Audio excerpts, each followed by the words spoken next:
All right, man. I think we live back at it again. What's up? What's going on? What's going on? What's good with you? Here again, yet again with the great Fresh. Anything you want to say before we get things kicked off? Shit, ain't shit, boy. Just another good time. We ain't been out here in a minute. Already. So we're gonna make shit happen. Already, man. So back at it again with the AWJJ platform, man. Excited for you to be checking back with us. It's been quite a bit since we've dropped something, but hopefully you're tuning in, whether you're listening, watching the film right now, or just catching a little short. Always here to give you different insight and different twists on the sports industry. So let's go ahead and dive into it, bro. Wembanyama, is that how you say his name? Yeah, Wembanyama. Wembanyama just got drafted number 1 overall in the NBA draft. How do you how do you feel about, or what do you think about Wembanyama, and how do you feel like he's going to fit into the Spurs organization as far as history, where he is right now, and just to give you some, I guess, insight on his build, he's 7'5" with a wingspan of 8 feet. Chop into it. I think it was the best place he could go. He got Pop. Pop knows how to build a team around a star, forward or center. Done it with Duncan and the captain as well.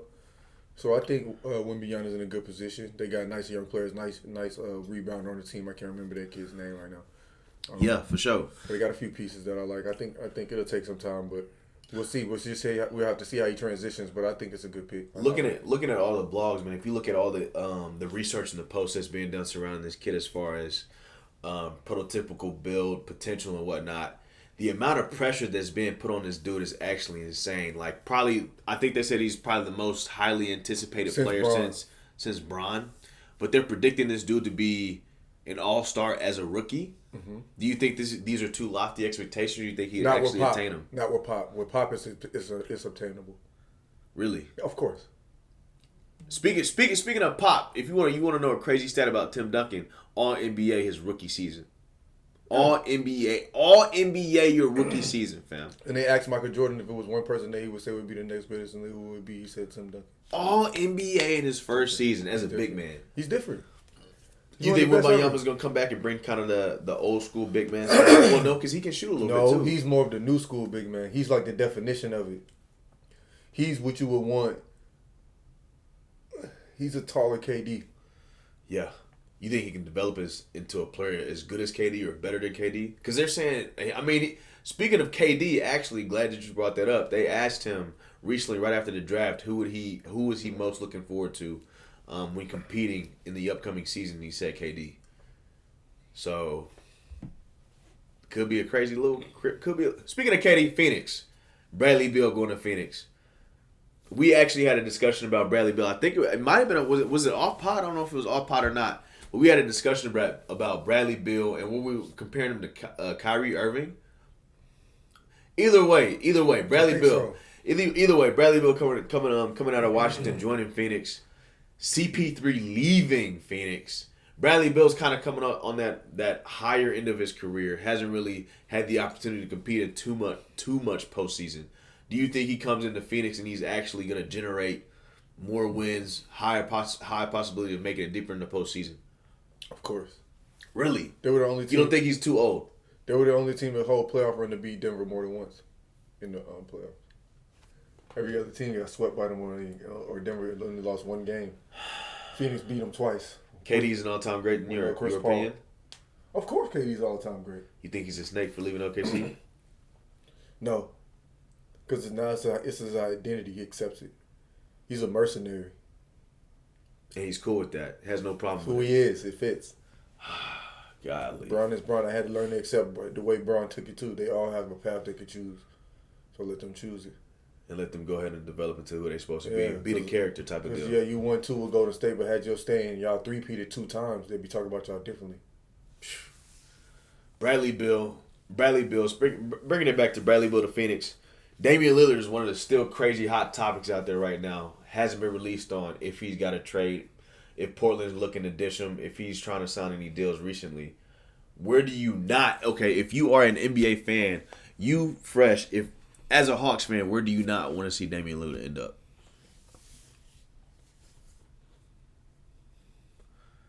Keep in mind now, a few teams he's Brooklyn.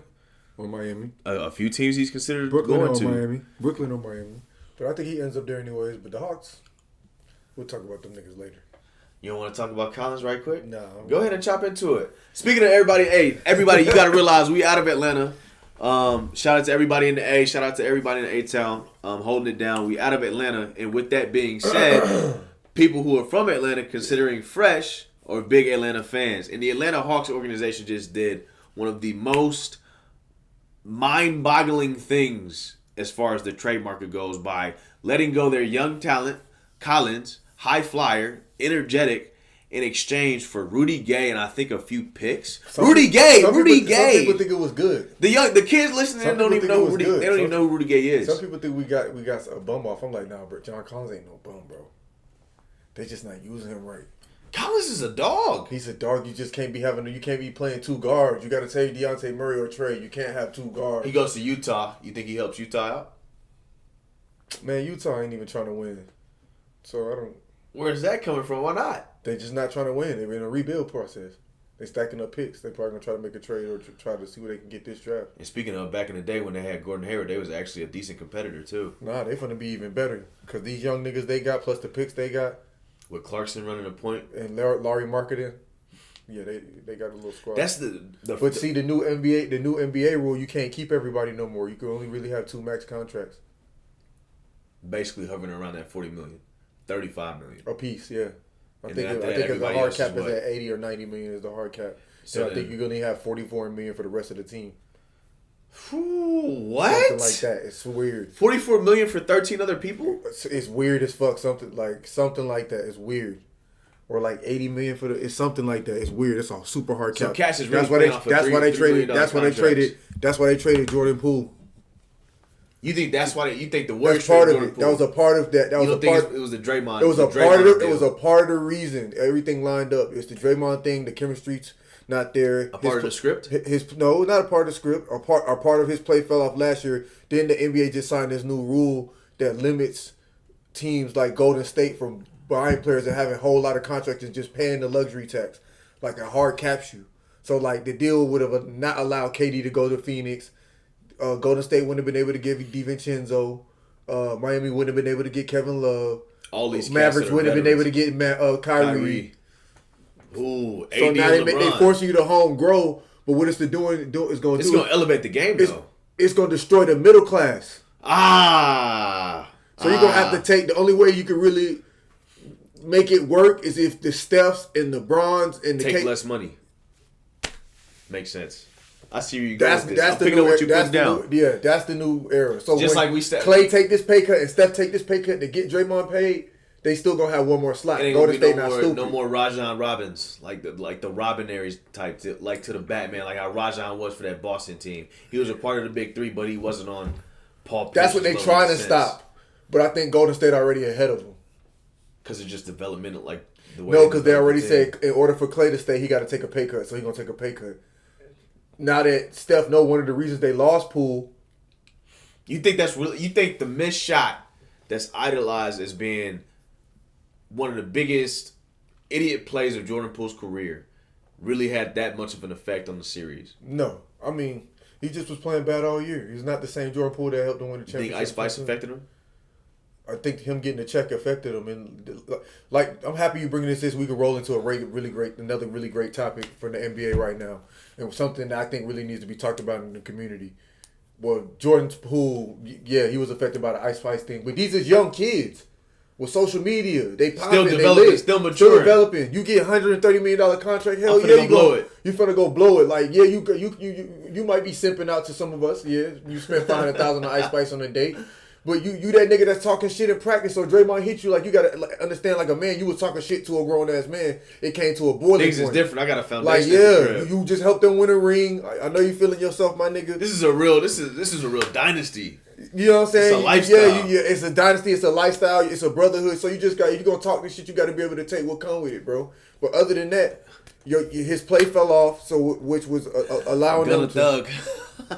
What? Just like Gunna and Thug, you got to be able to if you. Just like we was talking off pod for a different discussion. That's a later date.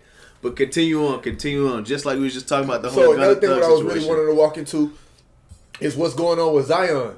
You giving him this kid $240 million contract? Bro, Zion should be playing. Let's go ahead and dive into it. Let's keep it real. He should be playing, fam. He came out and said, but let's talk about how these grown women is preying on these 19, 20-year-olds. They manipulating them too. I'm talking about a basketball sense. Yeah, I like how you did it. You say that. I'm talking in relation to the outside life. I mean, you can talk about that any kind of way. You can have any type of opinion. I'm talking in relation to the basketball sense. He came out and said that he pretty much felt like although he was injury free, his mind wasn't there, so he couldn't just translate it. I feel like that's the difference between that's what separates like Jordan and people like that. Yeah, that's why though. But so you're saying the reason his mind wasn't straight is because of the manipulation that he was experiencing with. But listen, bro, look at the times. Michael Jordan didn't have access to every bad bitch in the country on his phone at the drop of a dime. Anytime anyone fly him out, hit him. But Mike Tyson smashing every night in the hotel. JJ, I give you $240 million 5 years ago. What you doing with it, bro? I'm investing. You investing, but what you own? Before you and Shorty was what y'all was forever now. I'm going to get my doctorates. You doing all that, but stop the cap, bro. He's being neat for the cameras. Don't listen to Country Club JJ. What do you mean? What do you mean? I'm investing in real estate. Yeah, that's what you're gonna be investing in. I'm going to class. You know what your nightlife gonna be like. Don't listen to this man trying to clean himself up. This boy gonna be going wild. He gonna be Zion. Ha ha ha ha ha. Boy swinging from the trees in the club in the gallery. I am staying dedicated. Mr. JJ flying catch a bird face ass boy. I'm staying dedicated to the plan. I'm not out here for jokes. Hey, I'm not. I'm you're right. You ain't out here for jokes. You will be out for strokes. Let's get back on topic. Let's get back to the basketball segment of this entire conversation with Zion. I feel like if you were injury free, let's look at the Pels right early on before Zion officially got hurt, before people like Brandon Ingram went out, stuff like that. But the Pels were leading the West. Yeah, they were top 3 consistently. So it's like the whole ordeal with Zion. I mean, you got McCollum that comes over. He's helping out. He's playing well. You got a solid foundation. You got a couple vets. You have a couple young guys can hit shots. You can go deep. But it's like, okay, if you're going to be one of the main focal points of this team and you can actually get out there and play physically, even if your mental isn't right, I feel like you should be able to get out there and develop time and be able to get out there, show the fans what they want. But then again, it's like... It's a different game, bro. We got this whole issue of mental illness, right? Mm-hmm. And it's like, no disrespect to anybody with mental illness, I support all of that. But it's like, with a situation like this, I feel like this is what separates the Jordans, the Kobes. Like Kobe with Nick Young. Yeah, we can go out and party all night, but at 5 a.m., let's go. You see what I'm saying? This is what separates the greats. So that's my viewpoint on the whole Zion thing. Well, I agree. But he young still, though. Kobe, so that's an excuse. It's not an excuse, bro. It's just a different... Nah, yeah, let me stop debating on that end. I feel like I can see where you're coming from. I agree, too, though. Nah, you got to get it, too, though. You got to want it. But then it's all about that. It's all about the figures in your life, though. It's about the figures. It's about the figures in your life, but it's also about this. Some niggas dream of just making the league and financially freeing their family. He did that already. $240 million. He did that in college, dang near. But this is generational. That's off of one check, off of one. This contract. Basketball thing ain't really all that. Yeah, it don't mean it. He's gonna get $240 million if he can stay healthy enough to play. He changed his family life forever, and if he never played another game. This is just a game, facts. Yeah, like I've done my job, and that's what Kwame Brown helped niggas realize. Like, bro, I made the league. Like, I helped my family out. Like, I'm still a success no matter how trash. And he's right. It's only 440 some jobs to play in. And I got one of them, just like with golf. Yeah, and he got one of the biggest contracts out of those 444. He got one of the top 10, 15 contracts in it. He did it already. He's young. And, I done lived that life. I can hit any bitch I want to. Click. I done lived that life. You in it's a fucking candy store. Any all you want on Instagram. What? Oh my God. You've lived that life. I'm telling you. Facts. I mean, that's just like it's just hard. He's just gonna take a little while. Yeah. It's hard. I mean, you got growing pains with everything. Yeah, a lot of them got hella baby mamas and shit, bro. Come with it. You got to be super strong to like fend that off. That lifestyle is crazy. Yeah, the lifestyle crazy. Like gambling, Jordan. So, okay, like I said, all in all, man, the trade talks with the NBA is kind of wicked right now. Even things like the Zion thing that we just touched on is actually a great topic of conversation when you're looking at the NBA as a whole. Next question. Is it a possibility that the Nuggets two-peat? It's a good possibility they might. I just want keeping the same squad together. I want to see what Golden State is going to do with this Chris Paul thing, and what's the next move they're going to make. And I want to see also what the Lakers are going to do, and I want to see what if Kawhi or Paul George get traded, what's going to go on with the Clippers. There's a lot of things to figure out. Brooklyn, especially if they get Dame. If they get Dame, or if Miami get Dame. Miami, the Bucks, Miami, East Side. Yeah. That's what's up. CP3, you think he over the hill? I think he over the hill, but it's his funny because I said intellectual this about Ghost. I said this last year. I said CP3 gonna have to be, in order for CP3 to be affected the way he get hurt. Now he gonna have to be willing to come off of the bench for a certain team. I never in my wildest dreams thought it would have been Golden State. The team that he's been training to beat his entire career, especially when he was with Houston. He's about to turn up because he's gonna be coming off the bench. He's gonna be healthy all year. Playoff Rondo. Yeah, he's gonna be post lit. Celtics. He's gonna be lit. So, but they have to make another move though. They need somebody big. I heard rumors they've been targeting Brook Lopez from the Bucks. So you taking Chris Paul over Jordan Poole any day? Right now. Right now, yes. Last year, no. Right now, see, it's based on position. Right personnel. now, hold on. Based exactly. on right now, personnel. coming off the bench behind Steph Curry. Yes. Woo! Compared to what Chris Paul, you can rely on him. Compared to what Chris Paul did last year, and more consistently than Jordan Poole, yes. But not that 2022 year though. I'll take that Jordan Poole. That's that Jordan Poole that got $130 million contract. Daggers. Steph hurt, so I had to step up. Yeah, him. He was different. That Jordan Poole is different. That Jordan Poole, yeah, he's better than Chris Paul right now. Do you see that Jordan Poole in Washington? With the wizardry. Yeah, he got a chip on his shoulder now. I'm happy you said that. Can he develop into a superstar player where he carries the load? Yeah. Like Jalen Brunson. Yes, because he showed it to us the first year. Brunson, whoo, what a dog. He showed it to us the first year. He just got to get back to that. So it's in him. We know it's in him. He got something to prove. He's somebody I would bet on. He had to separate. That's why he snitched Survived his Draymond punch. They said I was trash.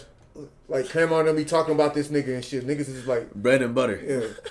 Back to the moon. But we ain't talking about that, bro. Don't be bringing lame shit up in the cast. Oh, man. So, that's pretty freaking wild. I'm glad you brought the CP3 conversation up because I completely forgot about that. Nuggets two-peating. I feel like that's a topic of a conversation that really isn't as hot as it should be because I feel like a lot of people are being... especially with the NBA and the realm and the industry surrounding the NBA right now with the draft just happening. I feel like the Nuggets are being overshadowed as being... Nah. I feel like they are, bro. You can't overshadow them. I'm okay. I agree with that, but I feel like the Nuggets are not getting the amount of credit as far as two players. If they keep Brown, if they keep most of their pieces, they're a threat regardless. But if they keep most of their key pieces, Brown, Pope, keep Gordon, Porter Jr., Jokic and Murray, they good. They can build anything around them. It's gonna be hard to keep that together. Yeah, Brown's a free agent. He might end up leaving, but they can still bounce back off of one of them leaving. They can't. It's gonna be harder to bounce back if three of them leave. Like say Pope, Brown, and that white boy that they got, that rookie kid who was a great defender. Zero. But yeah, I can't remember his name. If they all leave, it's like boy. Then yeah, it'll be hard because that's what happened to Golden State last year. It'll be hard then. It'll be hard because they had the perfect right players. They long, they big. Everybody play defense. They rangy. They got they rangy. Super rangy. You got the shooters. You got Jokic in the middle. You got the passer. Jokic can pass anybody. Like Gordon's big. He'll back you down. That's how they was beating Miami. Miami was just too little. Back him down to take dunking over Gordon. That's looking at the Lakers too. Yeah. Doing mismatches on Gordon. But it won't work for you if Braun and AD play at a certain level to where they funnel the action to themselves and they play dominant on the defensive and offensive side of the ball. And because honestly the Lakers have or like if the Lakers go back and do what they did when they had fucking Dwight Howard and all these big niggas on the team, they fucked up. Dwight Howard should be in the league. Bubble. Like you know what? Matter of fact, Jokic winning this championship might get Dwight Howard back in the league. He should be with the Lakers. He can help the Lakers. Yes, he can help, bro. He can help. He can stick Jokic. Because now with Jokic and Embiid and Giannis being this big, it's a big man. Like it's the big man. Jokic is stamped. It's a big man league now. Yeah, you need veterans. And with AD and Braun, like it's a big man league. Like you got to be 6'8". Strong. You got to be 6'8" minimum. I wouldn't say you got to be 6'8". Like Golden State proved it could be a small ball league, but Denver just stamped big boy ball. They just stamped that shit. on the league. Like big boy Body ball to back. Body to body, everybody big and long. Banging down low. Yes, bro. Pause. Yeah. It's definitely gonna be some cuts and bruises in this bad boy. It's gonna be a vicious game. So we're gonna see. I'm excited. Okay, let me go ahead and ask you about a whole completely different topic, man, especially with everything that's going on transitioning into July. Mm-hmm. Erol Spence, Terrence Crawford, July 29th. Boxing industry on fire right now. Tank Davis just defeated Ryan Garcia. Haney just defeated Lomo. Lomachenko. What do you like? What does this do for the boxing world? just beat somebody too, and Adrian Broner just got a key win as well. He did. Yeah. What does this do for the boxing and world? Teofimo retired. Wow, that's a lot to talk about. I think this is a legacy fight. I think this is one of the biggest fights in boxing in probably the last 15, 20 years. It may be a year too late, but a lot of fights like this become 3, 5, 7 years too late. This is maybe a year and a half. Maybe. Because it's just how boxing has developed. No, but shout out to Tank and Ryan for doing that fight to get these fighters. Really, Ryan, though. Yes, to get these fighters to understand you could take a L and you could make history in boxing and people could move forward and taking the fights to where a great is going to lose. Somebody that's probably going to end up in the Hall of Fame is going to take a loss tonight and accepting that and moving forward with it in boxing. And I think that's what really rushed Spence and Crawford to finish the deal because they see what boxing was becoming with Tank being on the run that he is, Inoue being on the run that he is, Shakur being on the run that he is, Crawford being on the run that he is, Spence being on the run that he is, Boost Ennis being on the run that he is. Like, there's some dogs out here. Haney being on the run that he is. Benavidez being on the run that he is. Charlo being on the run that he is. Canelo being on the run that he is. You think the fight will end in a tie? No. Ain't no fucking way. Can't. Ain't not a shot. It's not going to happen. Could you give a little bit of an insight on kind of like the fighting styles or like what makes each boxer lethal between Spence and Crawford? Because I feel like you've definitely done a lot of film study on boxing and just boxers and individually. Spence is a southpaw, so he's leading his jab is his right hand. Spence is fighting south, but Crawford is both. Crawford is southpaw and orthodox. One of the best switch hitters in boxing history. I have him right up there with Marvin Hagler, maybe even Mickey Mantle of baseball. Really? Yeah, Crawford like that. Power in both hands, extremely smart, learns the fighter as the fight goes on, quick on his feet, can get in and out of punches, uses his whole body, but sometimes can take a little bit of damage but not afraid to give it back. He's a dog. Got hurt by Velasquez, came back and beat him, knocked him out. Knocked out Sean Porter, nobody ever How bad did did he get hurt? He got wobbled, and he got wobbled by Gamboa, Saw too. a little bit of stars. Yeah, saw stars with Gamboa. Velasquez just caught him with some good shit. But he was able to knock both of them out. He did Sean Porter was like the way he knocked out Sean Porter was like he just decoded him. Sean Porter got a style where he rush in and come in kind of like a bulldog, and he was able to he bounced back and he knocked him down with a body shot. I think. Ooh. It was the final shot that knocked him down. He knocked him down once first to the head, or I believe a left hook. So and then he knocked him down. I think again to the body with another left hook. How does this translate over into his ability against Spence though? Spence what do you think his game plan should be? Spence, first of all, let's get this shit straight about Spence. Fighting to the people out there that don't know, the world of the fight game, being a fighter is about being able to control and contrast your weight at the drop of a dime. I think Spence might be the best in history at getting the smallest or getting the biggest. Just cutting and the healthiest. Yes, at cutting. I think Spence might be one of the best athletes in history. Cutting is a hidden at talent. Cutting, exactly. At cutting weight and putting it on. And putting it on lean. Like Spence's genes for that or whatever his camp is doing is off the fucking chart. Could be genetics. Because yes, bro, or his genetics. He's a weight bully. Like he's going to be bigger than Terrence Crawford. But Terrence Crawford is a Nebraska-fed, corn-fed, Mayweather corn-fed, Nebraska corn-fed Mayweather. Work out every day. He's an all year round guy. Like Spence, he's hardened. Spence take time off before fights, whereas he ain't gonna work. He ain't gonna every day in training camp. Every day is training camp for TC. He always running. He always in the gym. He always ready. So TC different. Like it sounds like that might be what outlasts the other boxer. The conditioning, but the dedication, the who was discipline. going to outlast Spence's jab and his shots to the body? Ooh, a Nebraska corn-fed possibility. You're right. Ooh, that make you. That just see when you look at a breakdown like that, especially in relation to boxing, something that's not really highly publicized in the sports industry, in the sports world. If you're a sports fanatic, fam, I feel like a breakdown of boxing like you just did right there is something that would spur my interest or spur your interest, because it's like, man, boxing could really be.